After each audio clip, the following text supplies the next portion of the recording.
няма да ги бъде тия. Знанията само на хартия. И да, понякога бягаме от час.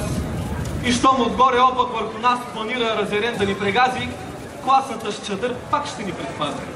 Пък ако нещо се изложим и трансфер ни се наложи, дружно към Бургас и само Бог след нас. Като за край в този сетен час, обещаваме пред вас, че с този клас не повторим. На плаза дълго ще гърмим. Амин. Аплодисменти за 12-тия клас с класен ръководител Камелия Асенова.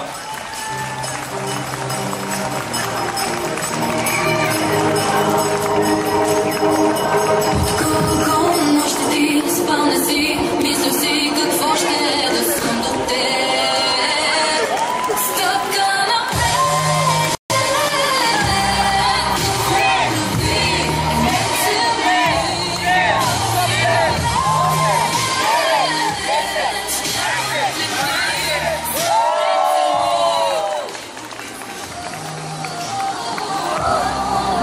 искам да ви питам, не ви ли писна от Владимир Косто? Това момче дори не може да говори като хората, той е подигравка вече!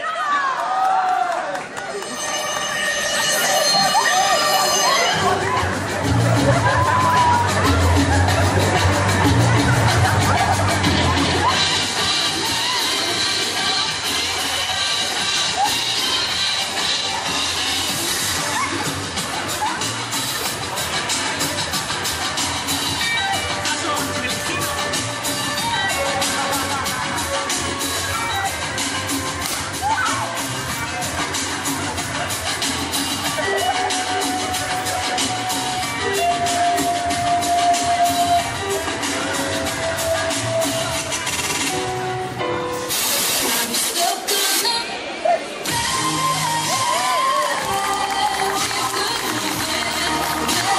напред.